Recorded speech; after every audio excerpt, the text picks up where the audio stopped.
Queria convidar os irmãos a abrir no livro de Lucas, capítulo 15. Vamos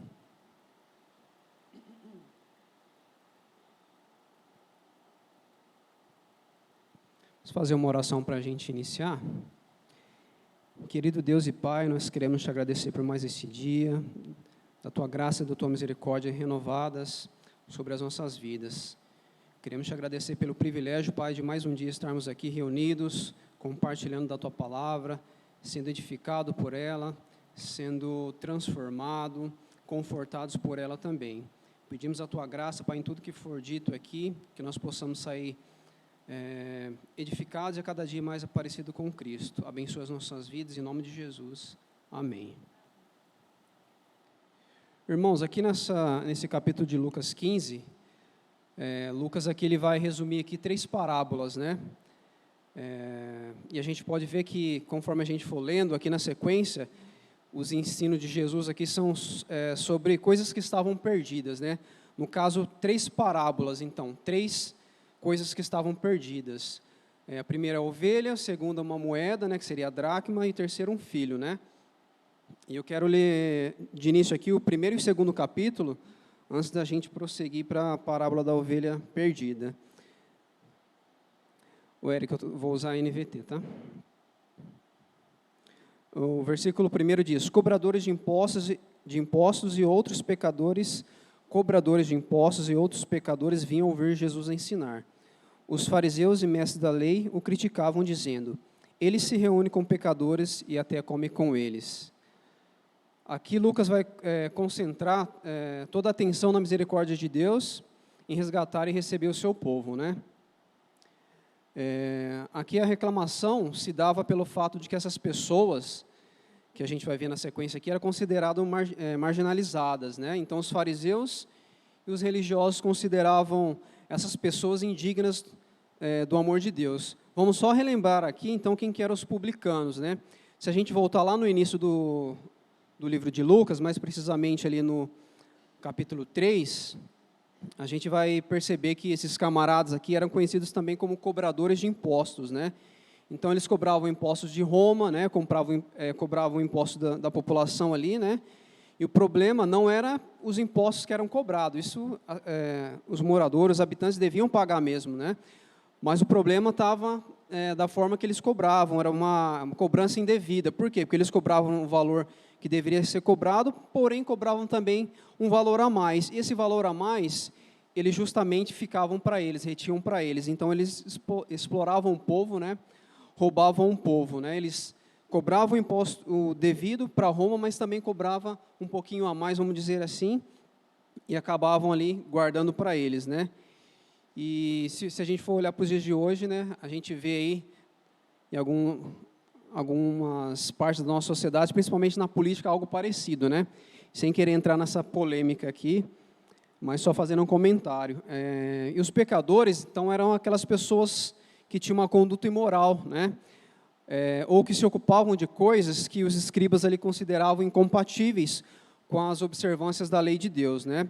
Uma das prescrições ou regulamentos era não se associar com pecadores. E os rabinos, eles sequer nem ensinavam essas pessoas, porque consideravam essas pessoas indignas ali do amor de Deus, né? E é justamente uma das coisas que mais maravilhavam os discípulos e escandalizavam os fariseus e os religiosos, era Jesus estar então com essas pessoas que eram consideradas marginalizadas, né? Eu digo marginalizadas no sentido de que elas estavam à margem da sociedade, eram desprezadas, né? Então, é justamente isso, porque os fariseus e mestres da lei murmuravam ali contra Jesus, dizendo, como diz no verso 2 aqui, ele se reúne com pecadores e até come com eles. Então, esse comer, ele compreendia a intimidade, né? Então, ele estava cobrando ali de Jesus: se você é um rabino mesmo, você não deve nem falar, muito menos comer com eles, né? Então, Jesus começa a mostrar para eles aqui, para que ele veio justamente para os perdidos e para os indignos. Vamos entrar agora aqui, então, na parábola da ovelha perdida. Convido os irmãos a ler comigo aqui, do 3 ao versículo 7. Então, Jesus lhes contou essa parábola: se o homem tiver 100 ovelhas e uma delas se perder, o que acham que ele fará? não deixará as outras 99 no pasto e buscará a perdida até encontrá-la? E quando a encontrar, ele a carregará alegremente nos ombros e a levará para casa. Quando chegar, reunirá os amigos e dirá: alegre-se comigo, pois encontrei minha ovelha perdida. Da mesma forma, há mais alegria no céu por causa do pecador perdido que se arrepende, do que por 99 justos que não precisam se arrepender. Então, Jesus começa dizendo aqui, a partir do versículo 3. Só um minutinho, irmãos. Jesus começa contando uma parábola, Olha, vou contar uma parábola. Então, ele conta sobre um homem que, como a gente acabou de ler aqui, possuía 100 ovelhas, e tendo uma delas, ele por um descuido, se desgarrou do rebanho, Então, esse homem, ele vai atrás da ovelha, Dessa ovelha perdida até encontrá-la. E, ao encontrá-la, ele alegremente a carrega nos ombros de volta para casa, e ainda festeja com amigos e vizinhos ali, tal feito, tal ocorrido. Essa figura de pastores, ovelhas, era muito conhecida, era muito própria pelas pessoas que estavam ouvindo Jesus, Era do contexto deles, Em todos os campos ali existiam pastores de ovelhas. Então, a pergunta que Jesus faz, de fato, era uma pergunta óbvia para eles, Então, era certeza, era óbvio que eles não deixariam nenhuma ovelha para trás, Ali como pastores de ovelhas, Então, a princípio, a gente pode pensar que, de repente, não era para tanto, Era apenas uma ovelha, ele tinha ainda outra 99, uma mais, uma menos, de repente, para nós, não faria diferença, Então, mesmo que ele tentasse buscasse essa ovelha e encontrasse, por que tanta alegria e júbilo, Por que tanta festa? E é isso justamente que a gente vai ver aqui, O que Lucas busca demonstrar aqui é exatamente a compaixão, a misericórdia e a alegria de Deus, que é o nosso pastor, em resgatar o seu povo, Em resgatar as suas ovelhas perdidas. Então, para Deus, fazendo um paralelo com o comentário que eu fiz aqui, o porquê da importância de uma mais ou de uma menos, Para Deus, todas as ovelhas, ela tem o mesmo valor. Seja aquela ovelha rebelde que se desgarrou por qualquer outro motivo, tanto as 99 que permaneceram, Então, trazendo para nós, a gente não pode esquecer que somos ovelhas também, Então, como ovelha, às vezes a gente pode ser atraído por novos horizontes, novos pastos, Principalmente o mundo aí que pode oferecer algo que para nós aparentemente pode ser prazeroso, Então, a gente tem essa possibilidade de se desgarrar, de cair num abismo, ou de ser devorado, de repente, por algum predador, Então, a ovelha é uma presa fácil, Ela é teimosa, ela é indefesa, em alguns casos, ela é até míope, Então, para a ovelha estar segura, ela precisa do cuidado do pastor e da companhia das outras ovelhas, Então, às vezes, fica até difícil, para quem enfrentou ou enfrenta essa situação de se desgarrou, que está longe de Deus, enfrentando ali consequências do seu afastamento, ou a possibilidade ali de retornar, e caminhando sozinho, às vezes fica até bem difícil fazer isso, então a gente não consegue, de repente, voltar, Então, graças a Deus por isso, o nosso pastor, nosso Deus, nosso Salvador, que não desiste de nós, nos traz, então, nos seus ombros, como nós vimos aqui no texto, nos traz de volta em seus braços ali com alegria, Então, por isso aqui no versículo 7, que diz: da mesma forma, há mais alegria no céu por causa do pecador perdido que se arrepende, do que por 99 justos que não precisam se arrepender. Então, aqui o céu nos mostra a atitude correta que um pecador arrependido deve ter, que é o júbilo e a alegria, Assim como os anjos de Deus sentem maior júbilo por um pecador que se arrepende do que por 99 justos, um pecador arrependido, buscado por Deus, purificado por Deus, amado por Deus, não fica indiferente a um resgate tão cheio de misericórdia e amor, Se a gente for parar para pensar, nós, quando desgarrados, ou até mesmo antes de conhecer a Cristo, quando Cristo veio até nós, a mensagem do Evangelho, nós não reagimos de uma forma indiferente, Quando pregaram o Evangelho para nós, e o Espírito Santo falou no nosso coração, nos mostrando nossa miséria, nós nos arrependemos, e e ao mesmo tempo nós nos alegramos. Dificilmente alguém que recebe a mensagem do Evangelho, ela vai ter uma atitude indiferente, né? No sentido de que ela entende que ela foi salva, o Evangelho é comunicado, ela vai falar, beleza então, ó, você foi salvo, Cristo perdoou os seus pecados, morreu na cruz. Dificilmente a pessoa vai falar, beleza então, fechou. Por quê? Porque é algo que vai mexer com o coração dela, mexer com a estrutura dela. Então, esse é o sentimento aqui que o versículo 7 está frisando aqui, né? Por isso que há esse júbilo, tanto da parte do céu, quanto do pecador ali arrependido. Certo? Continuando aqui, os rabinos, eles concordavam que Deus recebia o pecador penitente, né? O pecador que se arrepende. Porém, essa parábola que ela está ensinando, que na verdade é Deus quem busca o pecador, certo? Então, o povo de Deus deve se alegrar com os anjos quando os pecadores se arrependem. Enquanto eu estava lendo, meditando e estudando sobre essa passagem aqui, eu me lembrei que, engraçado que, interessante, conforme a gente vai lendo, a gente vai tendo experiências, nós nos lembramos de alguma coisa que aconteceu conosco, né, ou com alguém próximo de nós. E eu, durante muito tempo, praticamente 3 anos, eu viajei direto com o pessoal da Cristolândia. Eu não sei quantos conhecem o pessoal da Cristolândia, que eles estão sempre com a camiseta amarela, né? E muitos deles ali com histórico de drogas, de vivência na rua, alguns até estão ali por questões criminais, né? E eu lembro que em algumas igrejas, quando a gente chegava e anunciava, ó, esse é o pessoal da Cristolândia, né? O pessoal já conhecia o histórico, e algumas pessoas, até inconscientemente, se afastavam ou tinham algum tipo de preconceito, né? Então, a igreja, ela não está, mas ela precisa estar preparada para receber essas ovelhas, para receber esses pecadores arrependidos, né? Existem pessoas, não só como o pessoal da Cristolândia, que se arrependeram e estão deixando o pecado para trás, buscando uma melhora de vida, mas com pessoas que vão entrar amanhã ou depois aqui na porta da nossa igreja, ou de repente numa outra igreja que você venha frequentar ou frequente, né? Então é isso que nós precisamos entender, né? E é o sentimento que nós precisamos ter de nos alegrar com os arrependidos também, que Cristo vai acrescentar à nossa congregação, à nossa família, certo? Então Cristo, é Ele quem nos procura, né? Ele que veio buscar e salvar o perdido. Ele veio para os doentes, Ele veio salvar os pecadores, né? Então, Ele desce ao mais profundo abismo para nos buscar e nos levar de volta para o aprisco, né? Esse é o nosso pastor. Tem um comentário aqui de um pastor americano chamado Warren Wiersbe, que ele diz o seguinte, ó,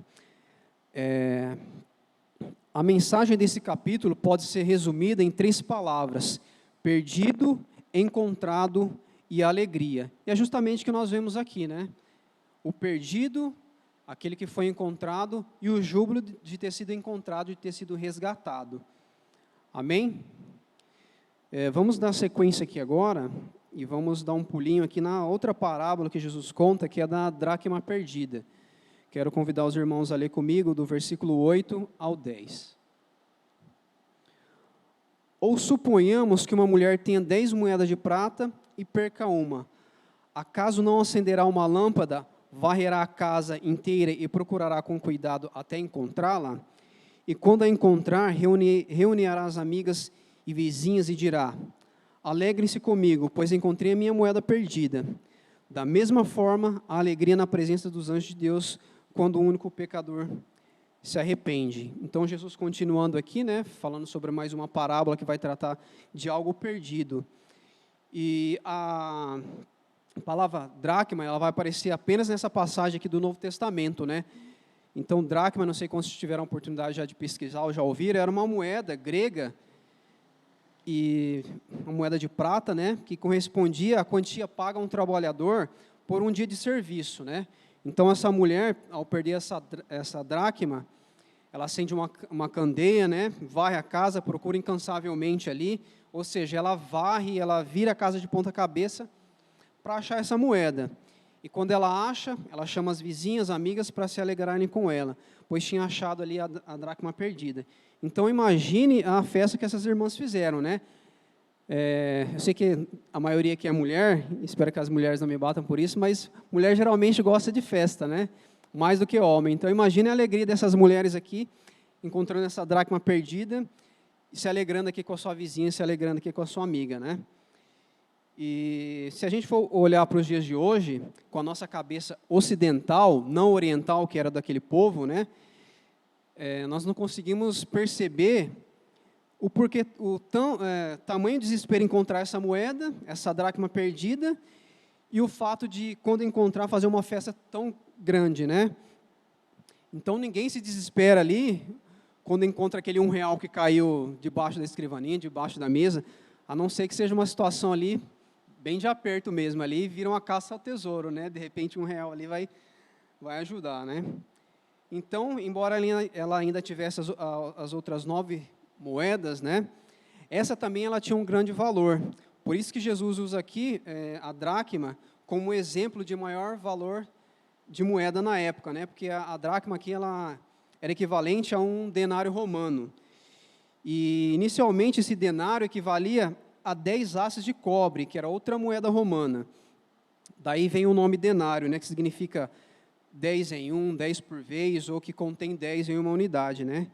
Então, algumas tentativas que já foram feitas para avaliar quanto valeria essa dracma.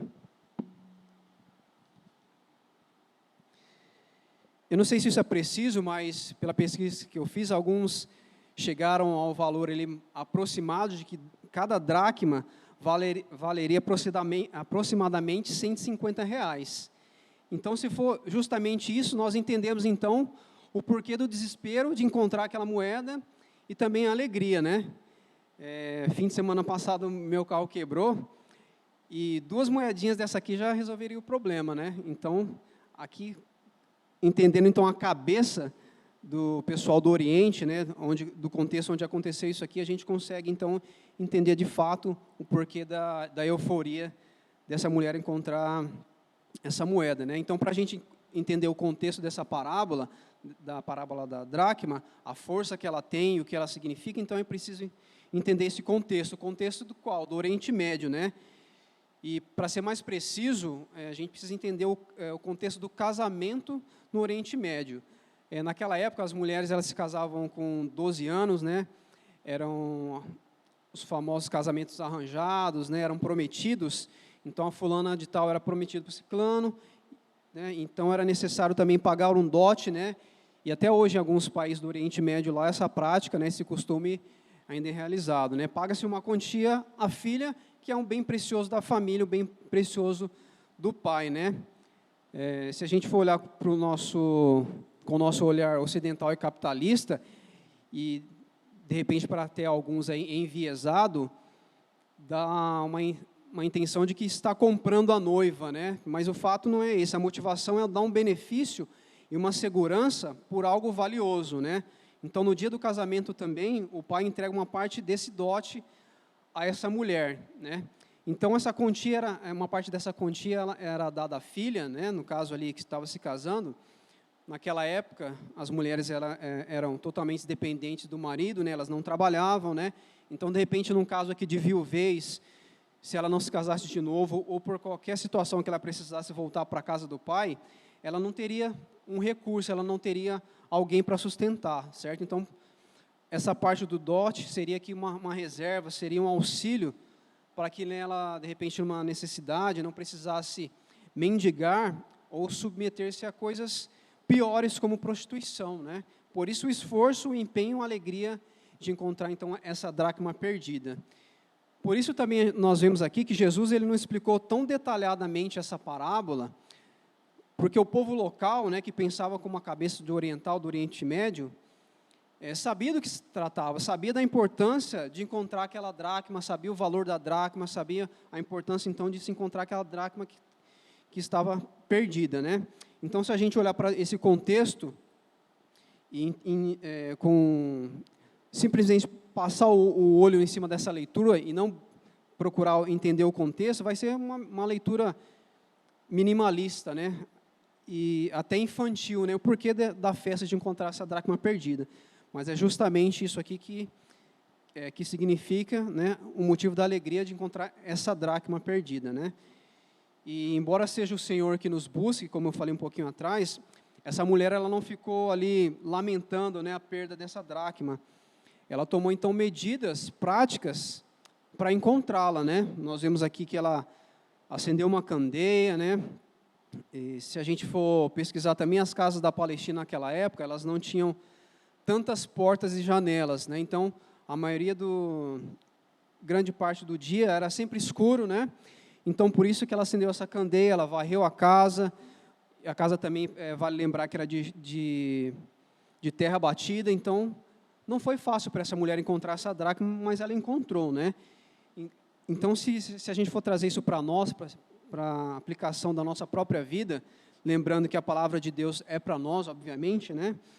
Se a gente quer encontrar algo que se perdeu, a gente precisa buscar também essa luz. E que luz eu estou falando? Luz na palavra de Deus, né? Então, de tempo em tempo, é preciso nós fazermos uma consciência e fazermos uma faxina no nosso próprio coração também, né? De repente, por algum motivo, de repente, por qualquer coisa que possa ter acontecido, que a gente possa ter se perdido ou afastado de Deus, né? Como essa mulher, nós precisamos, então, perseverar e vir ao ponto de encontro. E qual é esse ponto de encontro? É a palavra de Deus, né? A palavra de Deus que nos restaura, nos consola, nos ilumina, né? Então, novamente, aqui houve alegria e celebração, né? Quando a dracma perdida ela foi encontrada. Conforme a gente vê aqui no verso 10, da mesma forma, a alegria na presença dos anjos de Deus, quando um único pecador se arrepende. Então, há celebração quando o perdido é encontrado, né? Nós nos alegramos, o Pai se alegra e recebe a honra e a glória que é devida, pois Ele busca e resgata aquilo que estava perdido. Amém? Partindo para a terceira e última parábola aqui agora do filho pródigo, quero convidar os irmãos a ler um pouquinho mais, essa é um pouquinho extensa, do versículo 11 ao 32. Diz assim: Jesus continuou, um homem tinha 2 filhos. O filho mais jovem disse ao pai: quero a minha parte da herança, e o pai dividiu seus bens entre os filhos. Alguns dias depois, o filho mais jovem arrumou suas coisas e se mudou para uma terra distante, onde desperdiçou tudo que tinha por viver de forma desregrada. Quando seu dinheiro acabou, uma grande fome se espalhou pela terra e ele começou a passar necessidade. Convenceu um fazendeiro da região a empregá-lo e esse homem o mandou aos seus campos para cuidar dos porcos. Embora quisesse saciar a fome com as vagens dadas aos porcos, ninguém lhe dava coisa alguma. Quando finalmente caiu em si, disse: até os empregados do meu pai têm comida de sobra e eu estou aqui morrendo de fome. Vou retornar à casa de meu pai e dizer: pai, pequei contra o céu e contra o Senhor, e não sou mais digno de ser chamado seu filho. Por favor, trate-me como seu empregado. Então voltou para a casa de seu pai. Quando ele ainda estava longe, seu pai o viu. Cheio de compaixão, correu para o seu filho, o abraçou e o beijou. O filho disse: pai, pequei contra o céu e contra o Senhor, e não sou mais digno de ser chamado seu filho. O pai, no entanto, disse aos seus servos: depressa, tragam a melhor roupa da casa e vistam nele. Coloquem-lhe um anel no dedo e sandálias nos pés. Matem um novilho gordo, faremos um banquete e celebraremos. Pois este meu filho estava morto e voltou à vida, estava perdido e foi achado. E começaram a festejar. Enquanto isso, o filho mais velho trabalhava no campo. Na volta para casa, ouviu a música e dança e perguntou a um dos seus servos o que estava acontecendo.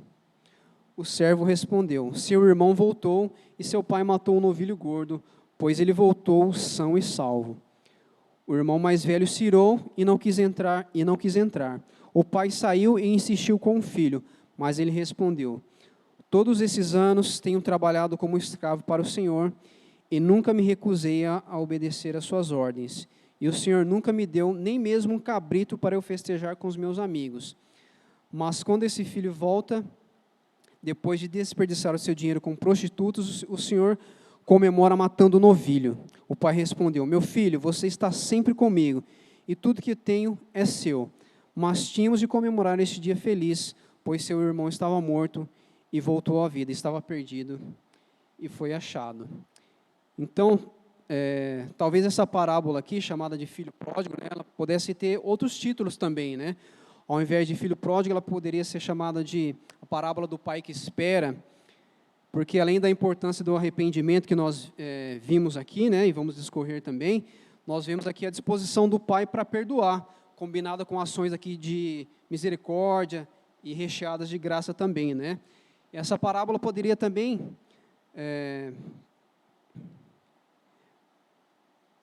deixa eu ver se está certo aqui, irmãos. Não, só continuando aqui, ó. Essa parábola também fornece uma ilustração importante do amor paternal de Deus com os seres humanos, né? Desobedientes, porém arrependidos. Outro título que essa parábola poderia receber também é do irmão insensível, né? Talvez aqui o propósito principal era censurar aqui os fariseus por não terem acolhido ali os pecadores arrependidos, né? Inclusive os gentios e outros transgressores da lei, né? E ainda aqui nessa parábola nós podemos separar 5 estágios da vida aqui do pródigo, né? A partida, a miséria, a contrição, o retorno e a aceitação. Voltando aqui agora para o texto,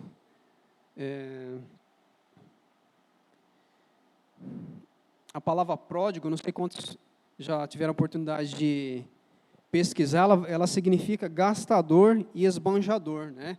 E foi exatamente isso que o filho fez, aqui que nós vimos aqui no início, no versículo 11 e 12, né? Ele pediu ao pai ali 1/3 da herança, ele foi embora, torrou, gastou a sua herança, né? Gastou ali com devassidão, bebedeira, prostituição, etc, né? Então, tudo começou ali na insatisfação do coração dele, né?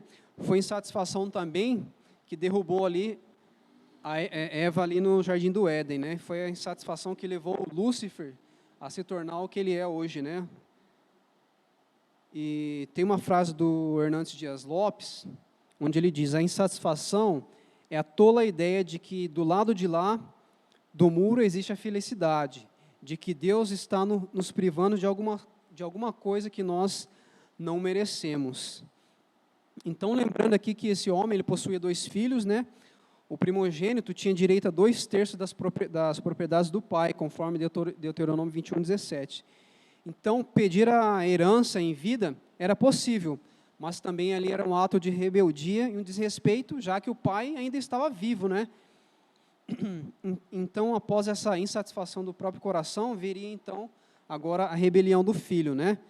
Então, ocasionalmente, o pai entregava o patrimônio ao filho, mas retinha o usufruto da terra. Ou seja, o pai não podia se desfazer do patrimônio, mas o filho podia vendê-lo. Contudo, se o filho vendesse, o comprador só podia tomar posse após a morte do pai. Então, era incomum o pai entregar o patrimônio ali para o filho, né? Dessa maneira, conforme essa parábola aqui está nos contando. Dando um pulinho aqui para o versículo 13 e 14, alguns dias depois o filho mais jovem arrumou suas coisas e se mudou para uma terra distante, onde desperdiçou tudo que tinha por viver de forma desregrada. Quando seu dinheiro acabou, uma grande fome se espalhou pela terra e ele começou a passar necessidade. Então, além dele ter torrado a herança, né, se espalhou uma fome ali pela terra, e ele começou a padecer necessidade. Ele entra aqui na fase da dissolução, né? Nós vemos aqui que o filho mais novo deu a si mesmo tudo aquilo que o seu coração, os seus olhos desejavam, tudo aquilo que ele estava cobiçando, né? Ele não se privou de prazer nenhum, como diz aqui no versículo 13 e 14, né? No versículo 15, ele convence um fazendeiro da região a dar um emprego para ele e passa a ser, então, cuidador de porcos, né? De repente a gente possa pensar, não, mas o que tem nisso? Quem aqui já cuidou de porcos, ou trabalhou, ou teve um contexto aí de infância em chácara, em sítio, pode pensar, não, isso é de boa. Obrigado, viu, meu irmão?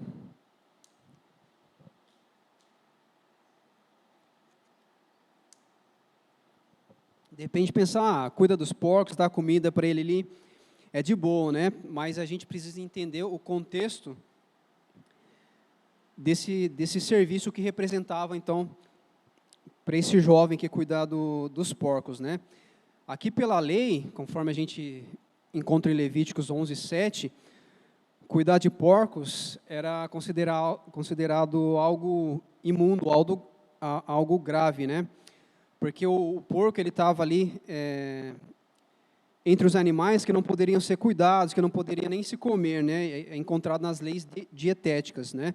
Então, cuidar de porcos ali era algo terrivelmente impuros, né? Os rabinos consideravam os criadores de porcos como pessoas amaldiçoadas, né? Só por isso a gente já consegue ter uma noção de como era terrível e humilhante para aquele jovem ser um cuidador de porcos, então, né?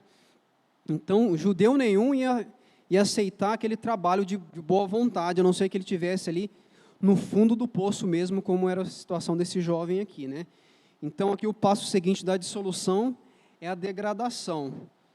Aqui no versículo 16, diz, embora ele quisesse saciar a fome com as vagens dadas aos porcos, ninguém lhe dava coisa alguma. Algumas tradições vão dizer aí alfarrobas, né? Então, essas vagens, essa alfarroba é o que o porco comia, né? Alfarroba é o fruto da alfarrobeira, né? Que é uma vagem comestível. Não sei quem já teve a oportunidade de ver, ela tem ali uma coloração próxima do marrom, geralmente tem 10 a 15 sementes ali, né? Um pouquinho menor que o feijão, e ela tem um gosto adocicado, né? Ela é ali originária, então, da região mediterrânea. Então, esse era, em tempo de crise, era o que era dado aos porcos, né? Então, esse jovem estava desejando ali comer essa vagem. Quando à primeira vista, quando a gente lê ou escuta sobre essa passagem, a gente já, se tratando de comida de porcos, nós pensamos, não, ele estava pedindo para comer ali, de repente, o que nós chamamos comumente de a lavagem dos porcos ali, mas ele estava desejando comer aquilo que os porcos estavam comendo ali naquele momento, né? No versículo 17, ele finalmente cai em si, ele se dá conta, ele se arrepende, ele está ali na fase da decisão, né? E no versículo 18, nós vemos então que ele decide retornar à casa do pai, né? E é interessante perceber que o pai não vai atrás dele, mas Deus, soberano como ele é, né? Nosso Pai Celestial, nosso pastor, conduz todos os acontecimentos, né? E faz com que o filho volte, né? Então entra aqui no momento da ação. No verso 19, ele diz, eu não sou mais digno de ser chamado seu filho, por favor, trate-me como seu empregado.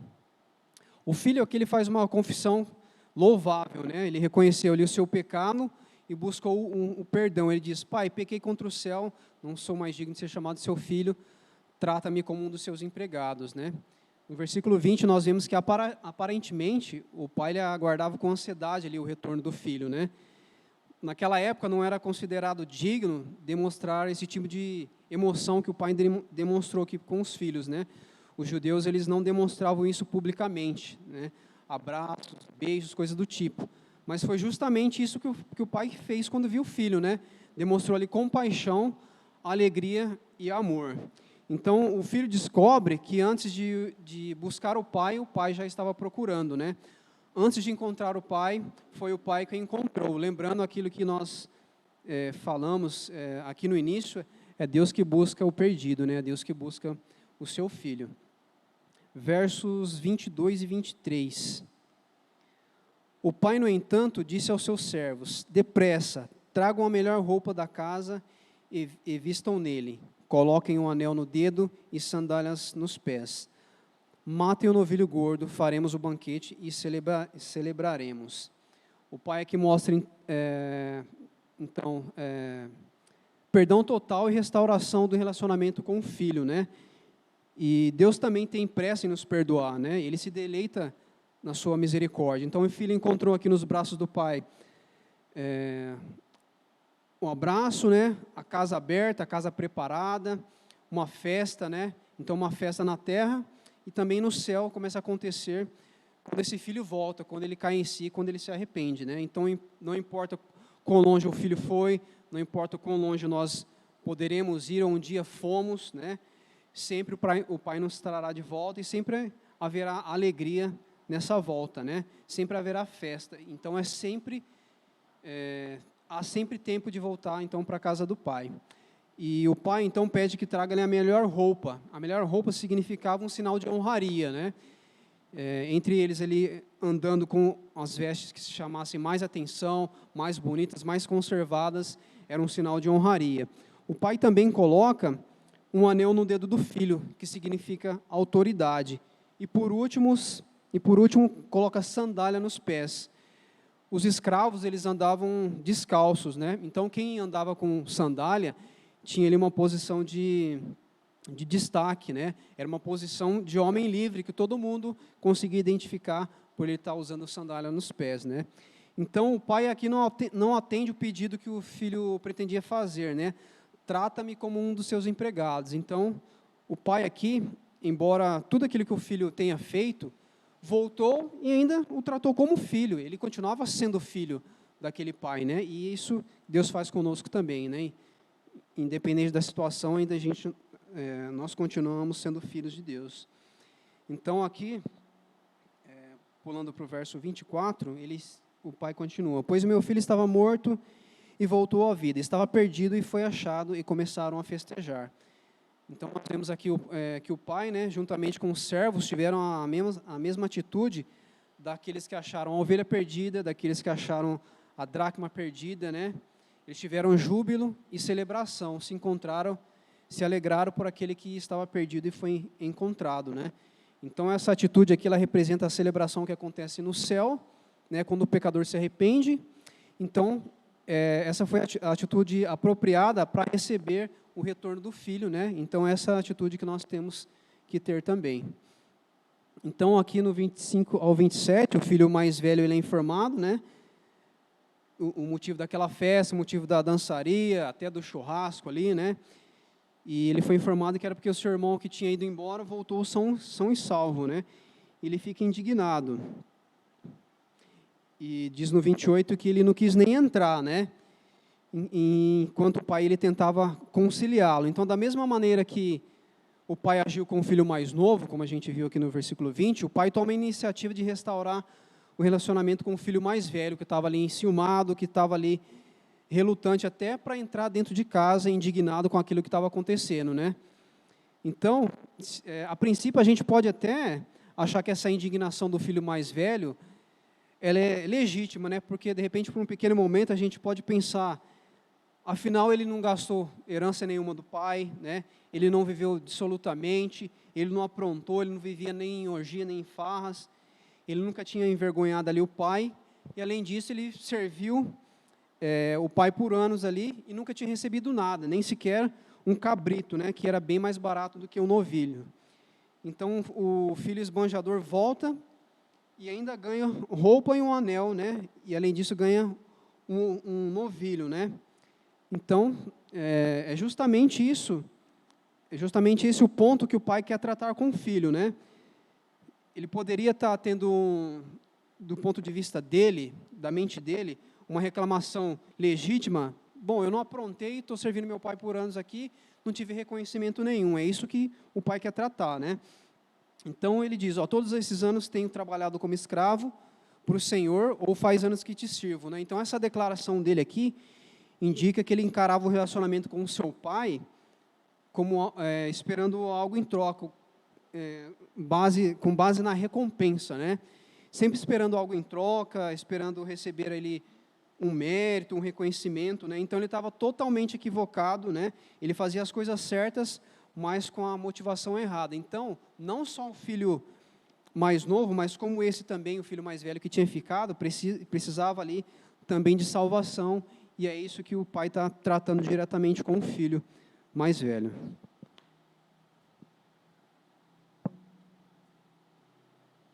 Então, tal como o pai demonstrou amor para seu filho indigno, aquele que tinha se perdido, a salvação não é uma recompensa por obra, certo? Mas é verdadeiramente um dom gracioso dado por Deus. Nós encontramos isso em Efésios 2, do 8 ao 9. O filho mais velho servia como escravo, mas não havia entendido o que era ser como filho.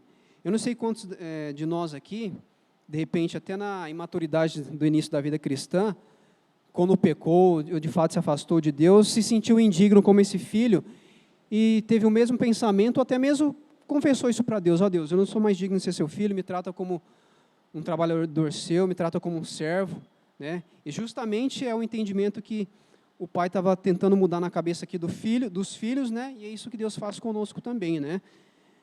Voltando aqui para o texto, no verso 30 ao 31, mas quando esse seu filho, depois de desperdiçar o seu dinheiro, mas quando esse filho volta, depois de desperdiçar o seu dinheiro com prostitutas, o Senhor comemora matando o novilho, ainda palavras, né, do filho indignado.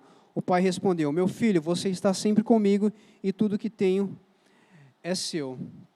Então a atitude do filho mais velho aqui tornou ele cego para o relacionamento rico e abençoado que ele tinha com o pai, né? O pai diz: tudo que é meu é teu, né? Então a gente precisa ter cuidado. De repente nós não percebemos aquilo que o Senhor tem nos dado. Aquilo que o Senhor tem nos dado em qualquer área da nossa vida é nossa, porque o Senhor nos deu, né? Então a gente precisa se alegrar, porque o Senhor nos dá aquilo na medida certa, nem menos, nem mais. Tudo aquilo que o Senhor nos dá é do Senhor, e o Senhor nos dá para a glória dele também, né? E versículo 32, mas tínhamos de comemorar este dia feliz, pois seu irmão estava morto e voltou à vida, estava perdido e foi achado. Então aqui o pai ele não fez acepção, né, entre os filhos. Ele não disse: esse meu filho, mas ele disse: esse seu irmão, né? Então ele queria que seu filho ofendido não se esquecesse que ambos eram filhos e membros da família, apesar de tudo, né? Então Deus sabe cuidar dos seus filhos, né? De modo justo e igual. Deus não tem filhos preferidos. Foi isso aqui que o pai ensinou para os dois filhos, é isso que a parábola também ensina para nós, que Deus nos trata de forma igual. Então Deus está sempre buscando o perdido, né? Ele não desiste de amar aí os que caíram, né? Ele não desiste de esperar os que estão longe. Ele também não desiste de insistir com aqueles que não querem entrar, né? Mais cedo ou mais tarde, aqueles que o Pai chamou, eles vão, pela graça aí, atender ao chamado, né? Vão se voltar para Cristo de todo o seu coração.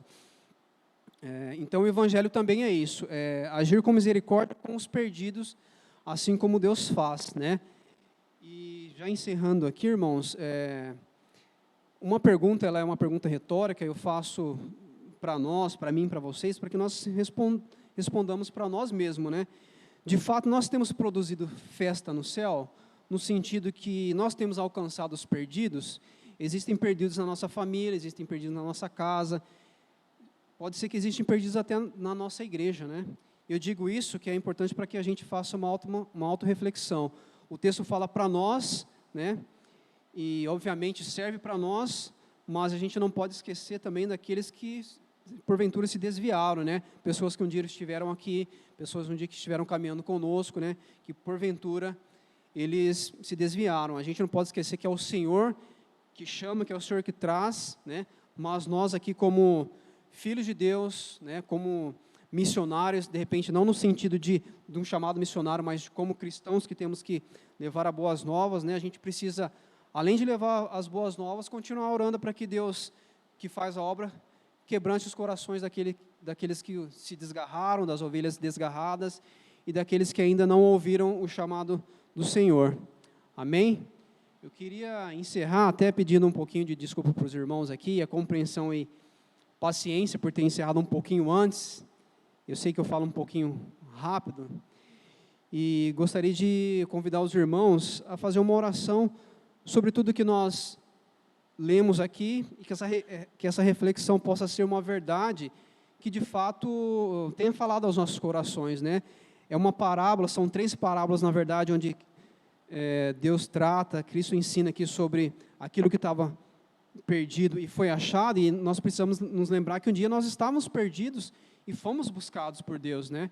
Então, é muito mais do que vir aqui, bater um cartão no EBD, bater um cartão na igreja e pensar: não, já fui lá, já fiz a minha parte, foi legal o que ele falou, não foi legal o que ele falou, mas de fato a palavra de Deus, ela é isso para nós, ela consola o nosso coração, ela nos exorta, ela nos ensina. Então, é um intuito pelo qual nós estamos aqui nessa manhã, né? Aprender, compartilhar, sermos exortados, moldados à imagem de Cristo a cada dia, e que a cada dia o Senhor receba a glória que é devida através das nossas vidas.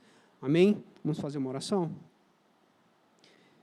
Querido Deus e Pai, nós te agradecemos pela Tua palavra, meu Pai, que é tão rica, que ela nos exorta, que ela nos consola, que ela nos ensina, que ela nos encoraja. Nós queremos te pedir, Pai, que o Senhor, se porventura alguém que esteve aqui, de fato, há pessoas também que estão aqui, mas possam estar com o coração longe de Ti, ou possam estar, Deus, estacionados em sua fé, que o Senhor, Deus, com uma dessas 3 parábolas, possa ter tocado os nossos corações, possa ter falado aos nossos corações, possa ter exortado os nossos corações. Nós louvamos o Teu nome, porque não é por nosso mérito, não é por aquilo que nós possamos fazer ou pensar, mas foi o Senhor que nos buscou, foi Cristo que morreu na cruz e nos garantiu a salvação, foi o Senhor que nos chamou quando nós não buscávamos pelo Senhor, foi o Senhor que nos encontrou quando nós estávamos perdidos e nem sequer buscávamos pelo Senhor. Nós queremos Te adorar e louvar o Teu nome e pedir por aqueles que estão, Deus, afastados de Ti, por aqueles que estão longe da nossa congregação, por aqueles que estão longe do Teu Evangelho, mas ao qual o Senhor pacientemente e também insistentemente tem buscado e tem trazido. Nós oramos, Pai, e Te agradecemos pela Tua palavra e por tudo que foi dito aqui, em nome de Jesus. Amém.